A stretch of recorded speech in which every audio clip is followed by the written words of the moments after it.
Social expectation drowns us all inside. What you have should be what I want, 'cause what I have just ain't alright. The clothes I wear, the way I comb my hair, how I live, oh, I don't care.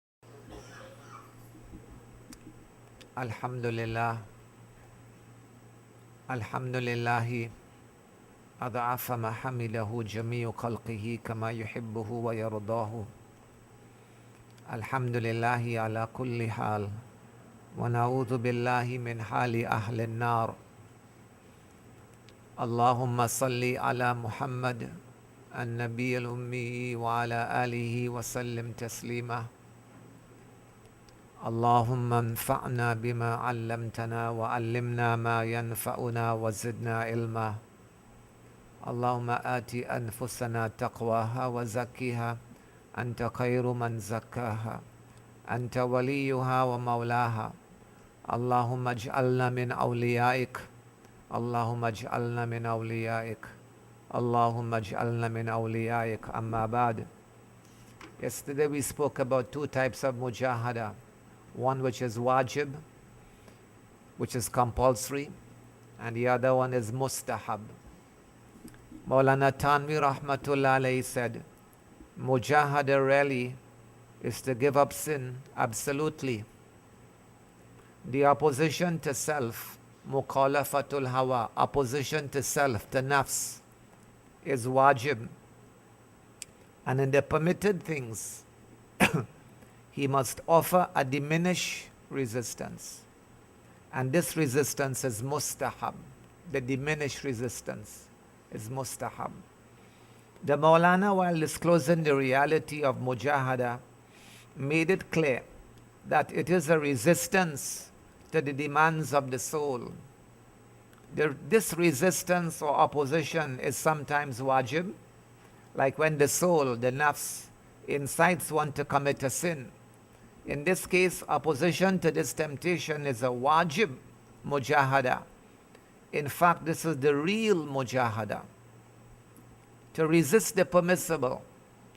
Our nafs has become habituated to pleasure, enjoyment, and desires to such an extent that it is not very easy to turn it to Allah's path and to the Sharia.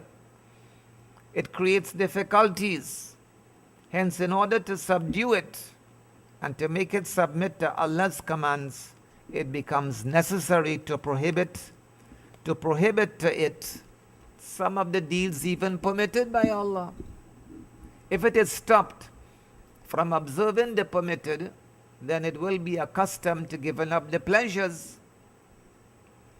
It will then be easy for it to keep away from the disallowed things. In the terminology of the Sufis, this is also Mujaahadah. This is a mustahab Mujaahadah.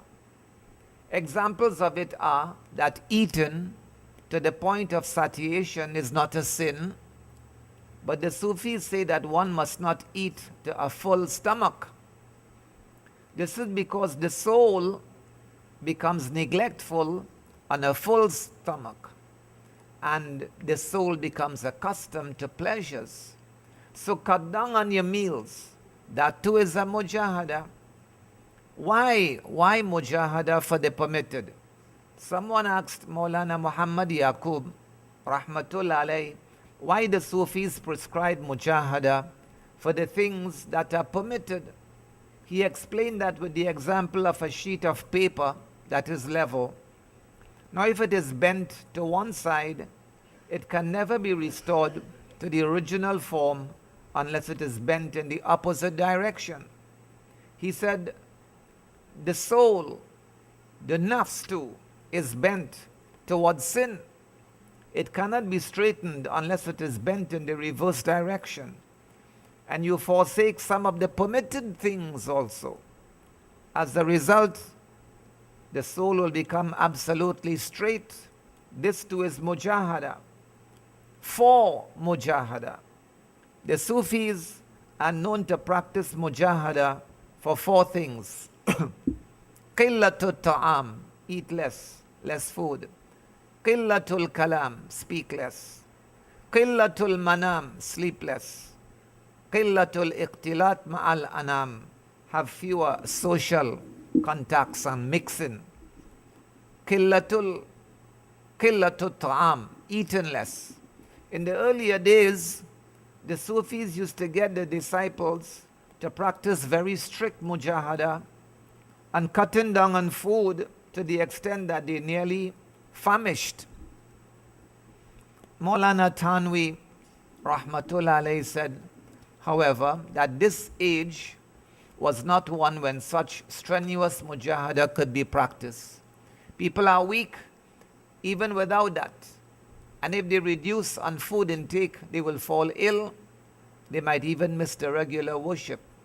So he suggested that if today's man observes one thing, then he will achieve the purpose of reduced food intake. When he comes to the point while eating where he is unsure whether he should eat anymore or not, he should stop eating. This will achieve the object of less eating. The point where he hesitates is actually a confrontation between intellect and soul. He enjoys the food, so the soul insists that he should eat some more and have more pleasure. But intellect cautions him to stop, lest he fall ill. This is hesitation, and intellect should be obeyed at this point. This is hesitation, and intellect should be obeyed at this point, and not the desires of the nafs, which is the pleasure. Less weight, and Allah is pleased.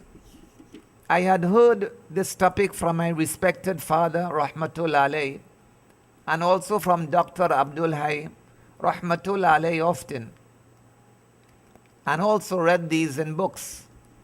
Later on, I came across a writing of an expert doctor on this subject. The doctor said, today people resort to different ways and prescriptions to reduce their weight. Someone stops eating bread. Someone else skips the afternoon meal. This has a special term to describe it, dieting. There is a craze for it in Europe. It aims at reducing body weight, and women have gone for it with great fervor. They use reducing pills, and in the mad effort, some of them even die. The doctor goes on to write, I do not think that one should skip a meal always or take less bread. Rather, the best way of reducing is to eat a little less than his hunger. Eat a little less than his hunger. And this he should do regularly all his life. The doctor then wrote exactly what the Maulana had said many years earlier, that a person should stop at the point of hesitation. Whether he may eat more or that was enough, at that point he should stop.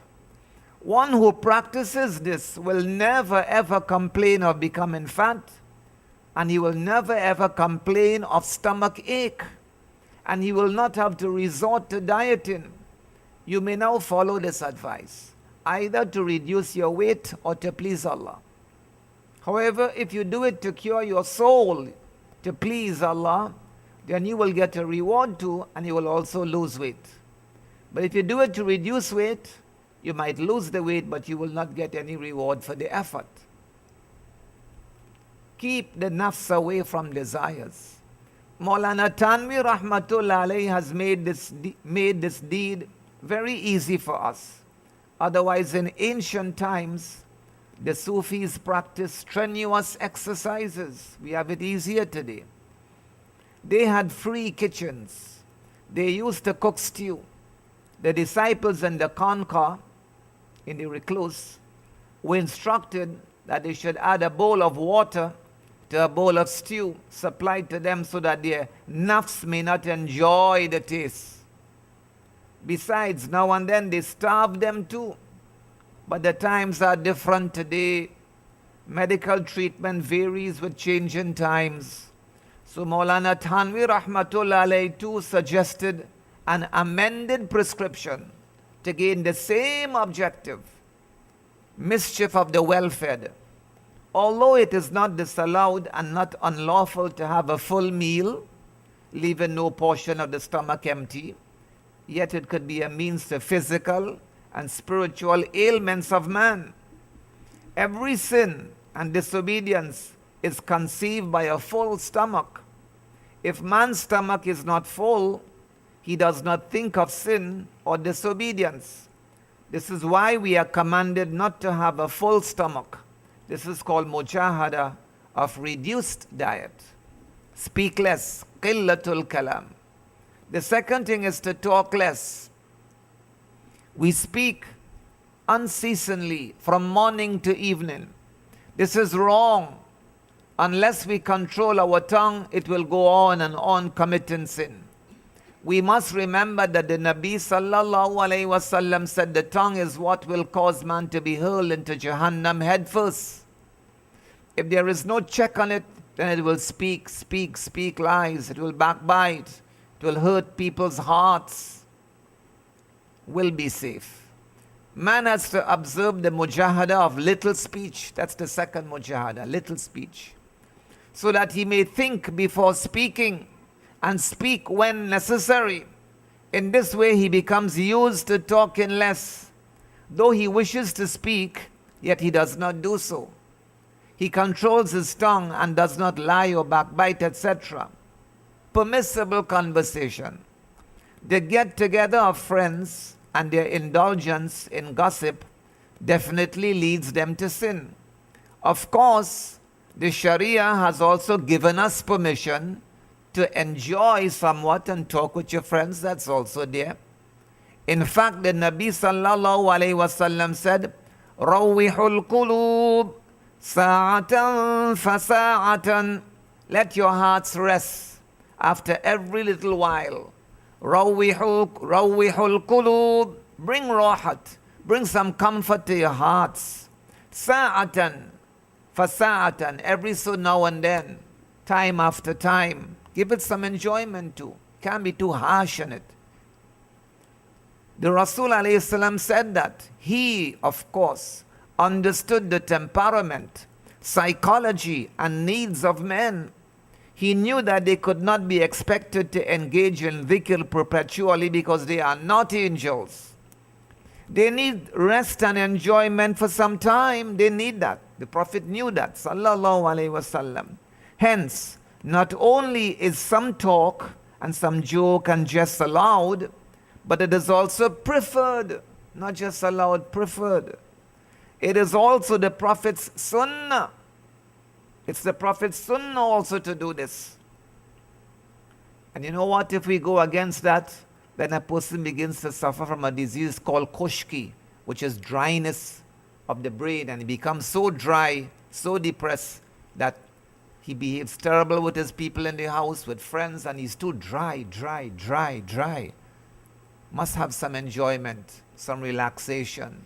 Rawihul qulub sa'atan fasa'atan. But anyhow, there's a line. However, it is wrong to get engrossed in that and spend hours and hours liming and talking aimlessly.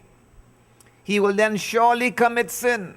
So we must speak less, and it is a mujahada, qillatul kalam, less talking. But do you know it is sunnah to talk with guests? My respected father, Maulana Mufti Muhammad Shafi, rahmatullah alayh, had a regular visitor. He was a guest who talked much, very much. He was verbose and spoke incessantly. Our religious elders always respected their guests and tried to keep them happy. But obviously this is no easy task for a busy person. However, we know from ahadith that whenever anyone visited the Nabi sallallahu alaihi wasallam and spoke, the Prophet never turned his face away from the guest and listened to him till he turned away. What the hadith says, hatta yakuna huwal munsarif hatta yakuna huwal munsarif, until he himself will be the one to turn away, not the Prophet. That's the adab the Prophet had. Sallallahu alayhi wa ala alihi wa sahbihi wa baraka wa sallama tasliman kathiran kathira. This is a very difficult task, especially when the speaker will not cease to speak and talk in non-stop. However, our elders observed the Prophet's sunnah. They observed the Prophet's sunnah. One way of correction. Nevertheless, if anyone came to seek islah, reformation, he was checked and taught. Anyway, that visitor would come and speak endlessly. My father listened to him. One day, he requested my father to accept his bayat. He wanted to take bayat now as a murid, disciple, and hoped to be taught some kind of incantation or glorification of Allah. So he took the bayat. Now he's under my father's control. My father told him that he did not need that. You don't need no tasbih and no incantation. You don't need that. But he should practice control over his tongue. My father told him, you must not utter a word whenever you are here. Bas. Nothing. Khalas. You must not utter a word whenever you are here. This was a terrible experience for him. This mujahadah was very burdensome on him. He often had the urge to speak, but checked himself because of the restriction placed on him. Because of this restriction, Allah caused him to get over several stages. Several stages he went beyond. My father had diagnosed his basic disease, and in a short time, Allah made him progress and progress ahead. This was a mujahadah for less speech. Third mujahadah, sleep little, qillatul manam. The third mujahadah is to sleep little. Earlier, there used to be an endeavor of not sleeping. Thus we know that Imam Abu Hanifa, rahmatullah alayhi, retained wuzu that he had performed for Isha until Fajr Salat. However, our elders have suggested at least a 6-hour sleep in 24 hours. Otherwise, one might fall sick. Maulana Tanvi rahmatullah alayhi also said that if anyone is accustomed to sleep at odd hours, he should give that up. For that too is a mujahadah. And the fourth mujahadah, qillatul iqtilat ma'al anam. Less mixing with people. Fewer connections. The fourth mujahadah is to have fewer social contacts. The more contacts a man has, the more liable he is of committing sin. Today it is an art to extend one's contacts, and it is known as public relations. This aims at having more and more connections, but our elders have disallowed it. The heart is a mirror. This is because Allah has made man's heart as a mirror. That which man sees or passes before him is retained in the heart. If he increases his circle, he will have both good and bad people among them, and the evil or bad will leave their impressions on his heart that will render it evil. The fewer your relations with other people, the more your relation with Allah. Maulana Rumi said in the Mathnawi, these relationships become a hindrance in establishing a relationship with Allah. As we go on enlarging our circle of friends, our relationship with Allah will suffer. However, we have to go on giving rights of the slaves of Allah. We must not violate them. This is known as having a minimum social circle. A minimum social circle. Fewer connections. We are made to understand, we are made to undertake these mujahadah because our soul may remain in control and not incite us to do deeds that are disallowed. Every man should observe these mujahadah preferably under someone's supervision, not on one's own. If a person takes his own decision in these matters, then he will not observe fairness. If he is guided by someone, then inshallah he will reap benefit from the exercises. May Allah enable us to conduct ourselves on these teachings. Ameen. Discourse number 25. Difference between voluntary and involuntary mujahadah. So we spoke about the wajib mujahadah, the mustahab mujahadah.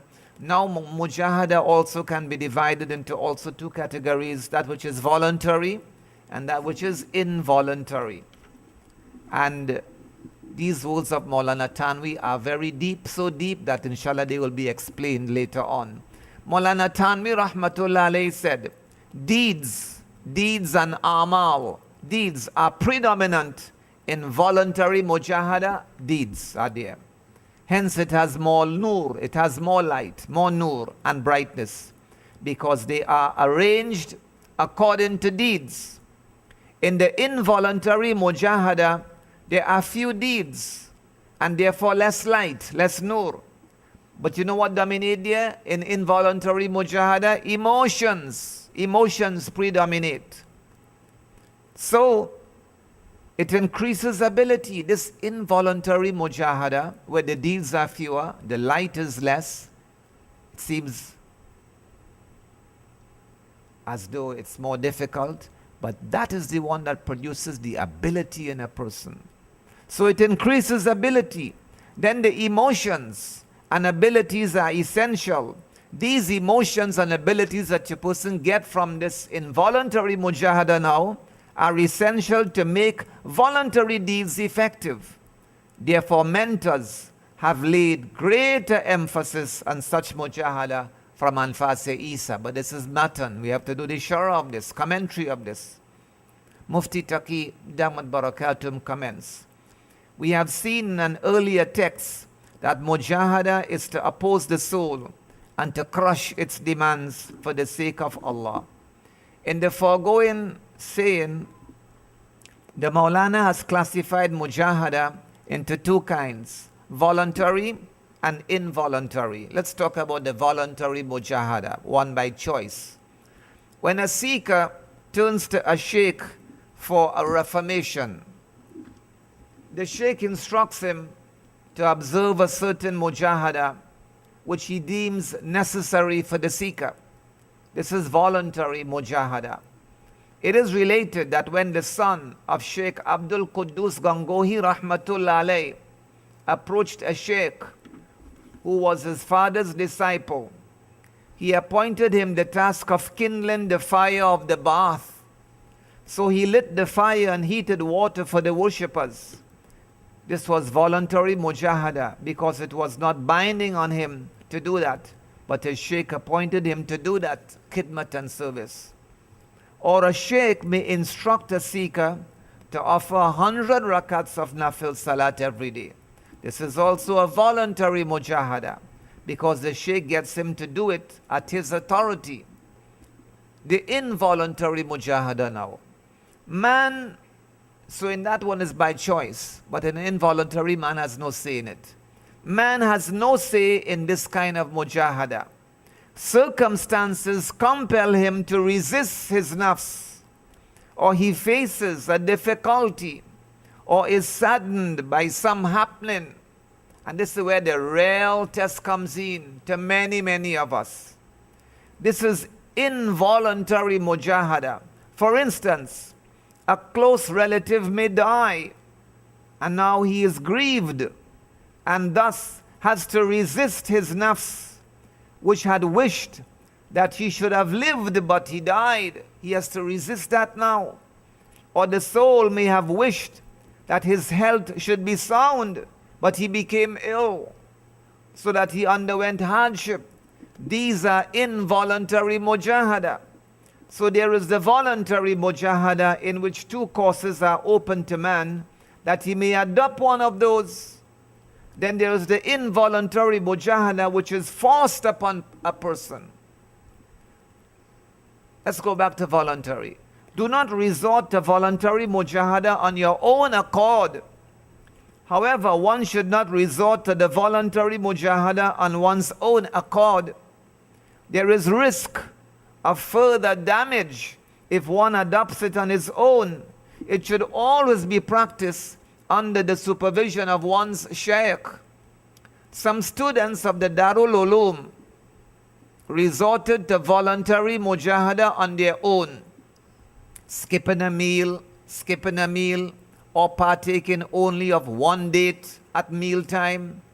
But they had to suffer damage. They suffered damage. They did it on their own. Light in voluntary mujahadah. Yes, in voluntary mujahadah there is nur and there is a light in that. Both kinds of mujahadah cause one to progress. The seeker gains nearness to Allah's pleasure. However, the Maulana has pointed out the difference between the two kinds. The seeker observes the voluntary mujahadah through his own choice for the sake of Allah, and he crushes his soul. So there is more light in this kind of mujahadah. As for the involuntary kind, that one which is thrown upon him like grief and sadness and circumstances, he has no choice but divine fate, taqdeer, destiny, created circumstances which caused him pain or grief. So there's apparently less light and nur in it. When there is light, one's nature is receptive and cheerful. In the other case, there is less light, so there's grief and pain. But you know what? It's the involuntary kind that grows ability. Since this kind is ordained by Allah, it develops more ability in man. Allah makes him more able to perform good deeds. The Maulana said that the voluntary mujahadah has deeds, while the involuntary one has more emotions. That's what happens with somebody dies, somebody gets sick, something bad happens our way.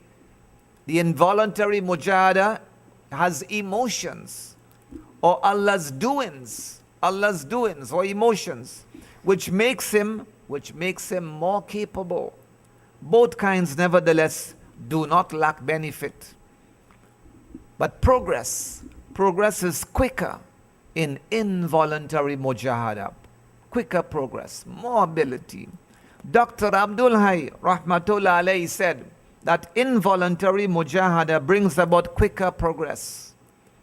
And this is where many of us fail sometimes.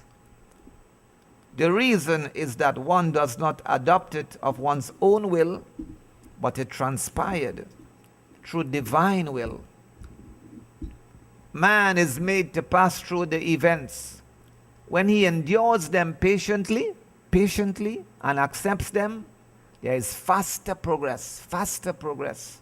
Though there seems to be no light in it, but the progress is faster. Suppose someone resorts to a mujahadah voluntarily by offering an optional salat all night. He will become cheerful and his mind and heart will be receptive.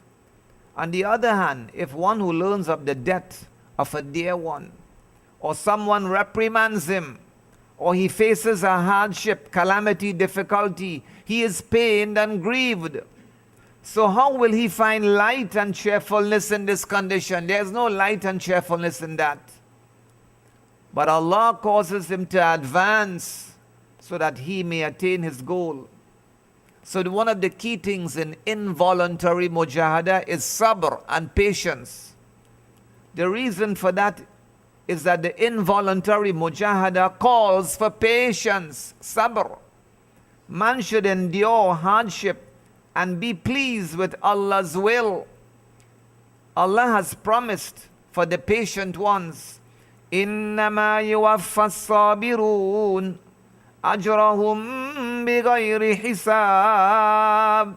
Truly, the persevering, the patient ones will be given their reward, paid their reward in full, without measure.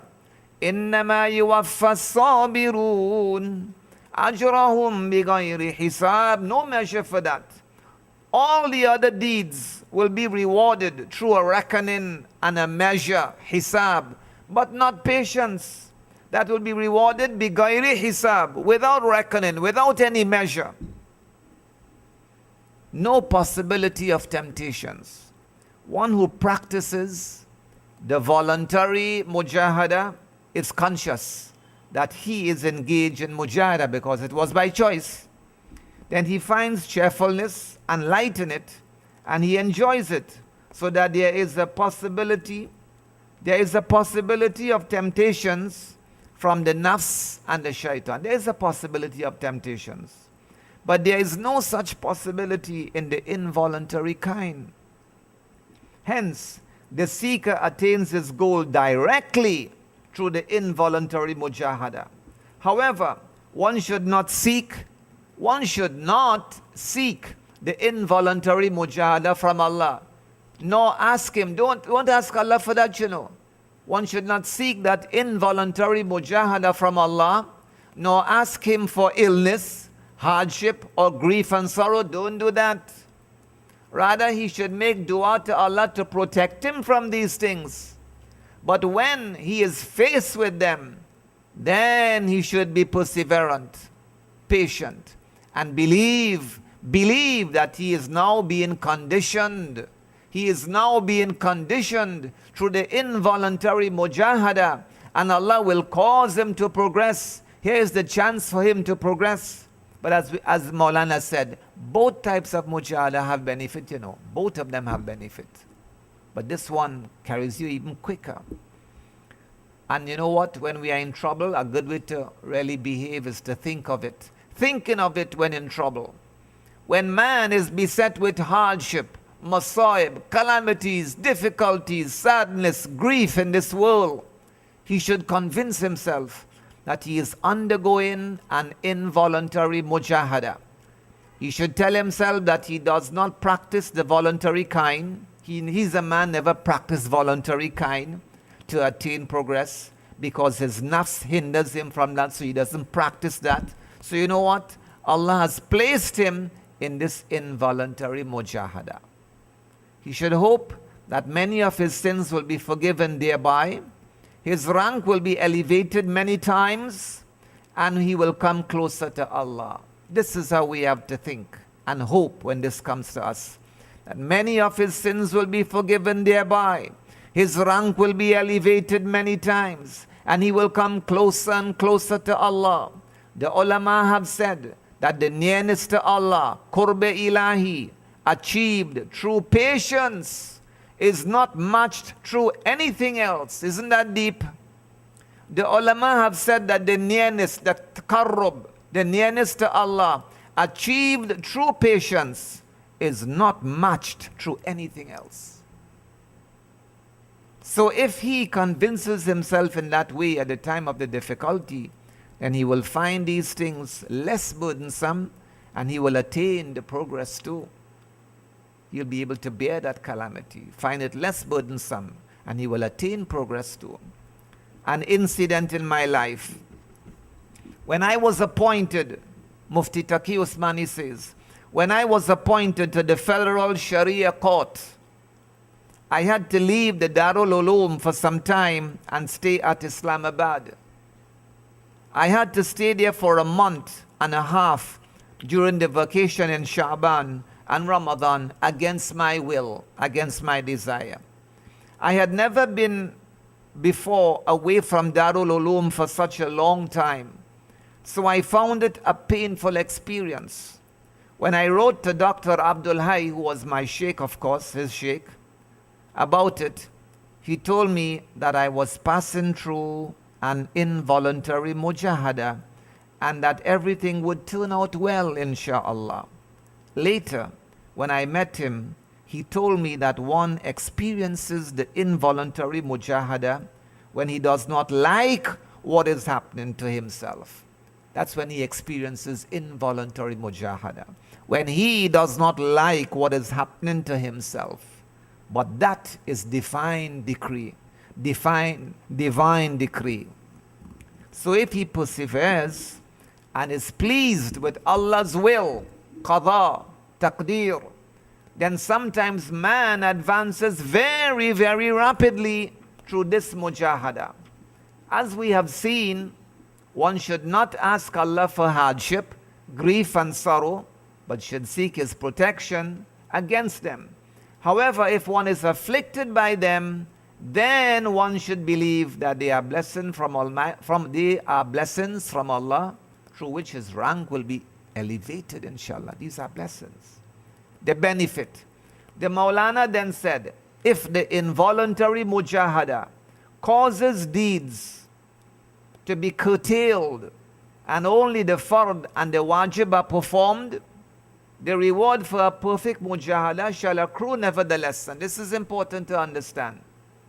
If the involuntary mujahadah causes deeds and amal to be curtailed and only the fard and the wajib are performed, the reward for a perfect kamil mujahadah shall accrue nevertheless. Anfase Isa. Suppose one is afflicted by grief, and because of that grief and calamity and hardship, he fails to maintain his routine of optional devotional exercises, his ma'mulat. He fails to uphold that. And he is only able to discharge that which is wajib and fard. Though there is a reduction in his deeds, yet Allah will grant him a reward for complete mujahadah. Full reward, though exercises are reduced. Suppose a parent is ill. In looking after him, the offspring are unable to keep up the nafil, supererogatory devotional exercises. They are unable to keep up with that, like tilawat of Quran, zikr, etc. Sometimes one feels very bad for missing these things. Today I had to miss these things because of my father and because of this and doctor and thing. Sometimes one feels very bad for missing these things. But the Maulana has advised that one should not worry on that account. Allah will not deprive anyone of reward in such circumstances, but may even give more. Because you know why? We come back to that very important point. Pay attention to demands of time. Pay attention to the demands of time. A true understanding of deen and religion will tell you that you should act according to the demands of the time.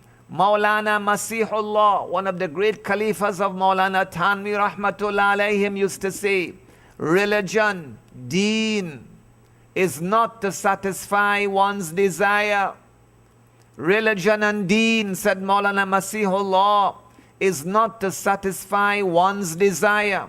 Rather, it is to follow and obey. Follow and obey. Itaat, ittiba. It is to do that which is demanded of one. Demands of the time. Demands of the time. The wish to become a mufti. A student at Talibul Ilm told me that he was much interested in securing admission to the Darjah Takassus. In other words, that special branch of fiqh. He wants to become a mufti. Mufti Taqi said, I asked him what his parents said about that. He said, they do not agree with me, but I am much interested in it. I advised him that obedience to parents is wajib, but to become a mufti is not wajib. But to obey your parents is wajib. To become a mufti is not wajib. If parents do not wish that you should study, but wish you to do something else, then they are not asking for anything haram. To obey them is wajib.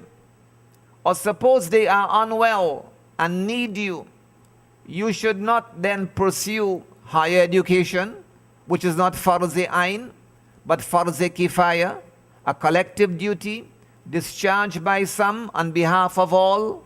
That is called farz-e kifaya, collective duty discharged by some on behalf of all. You should stay home and look after them and acquire only basic essential knowledge and education. Same thing with preaching, tabligh and jihad. Suppose someone wishes to participate in jihad and he does not care to obtain his parents' permission or see if conditions are conducive, or he wishes to go on Jamaat, preaching mission, tabligh, 4 months, 1 year. He wants to go in tabligh, preaching mission, and his parents or his wife are unwell. If he carries on his ambition in spite of these handicaps, then he is not observing a religious duty. He has a wrong understanding of deen.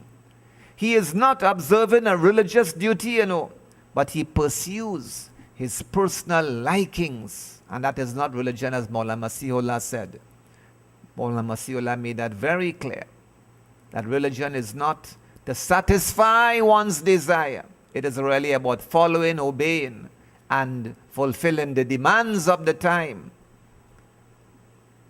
So, if he decides to carry on his ambition, I go in Jamaat, I go in 4 months, 40 days, I go in jihad, despite the conditions at home, despite his wife, his parents are unwell, his wife is unwell, certain things calls for his attention now.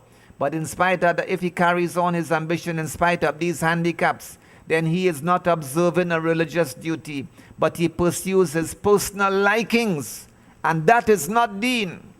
One must see what the Sharia calls for and conduct himself accordingly, rather than complain that he is prevented from pursuing further studies. My mother doesn't want me to go on further in my studies. They don't want me to go for jihad. They don't want me to go for tabligh and preaching. As we come to the end, al-hasil is everything at the right time. Everything at the right time. There's a time for everything, and to do it then is rewarding and meritorious. There is a time for everything, and to do it then is rewarding and meritorious. If it is done at a wrong time, then it is not deen, it's not religion, but merely satisfaction of personal whims and desires. Do not be shocked if regular practices are missed. Understand this too. If anyone misses his regular religious practices, either because his parents or someone else is ill, then he should not grieve over that I missed my ibadah today. Actually, Sharia itself demands that the sick should be served, inshallah. He will continue to get reward for that. May Allah grant us a true understanding of what deen is and cause us to act accordingly. Ameen. Wa akhiru da'wana and alhamdulillahi rabbil alameen. Subhanallah wa bihamdihi. Subhanakallahumma wa bihamdik. Nashhadu wa la ilaha illa anta. Nastaghfiruk wa natubu ilayk. Subhana rabbika rabbil izzati amma yasifun. Wassalamun alal mursaleen. Walhamdulillahi rabbil alameen. Social expectation drowns us all inside. What you have should be what I want, 'cause what I have just ain't alright. The clothes I wear, the way I comb my hair, how I live, oh I don't care. This is who I am, this is me. Nothing, everything, can't you see?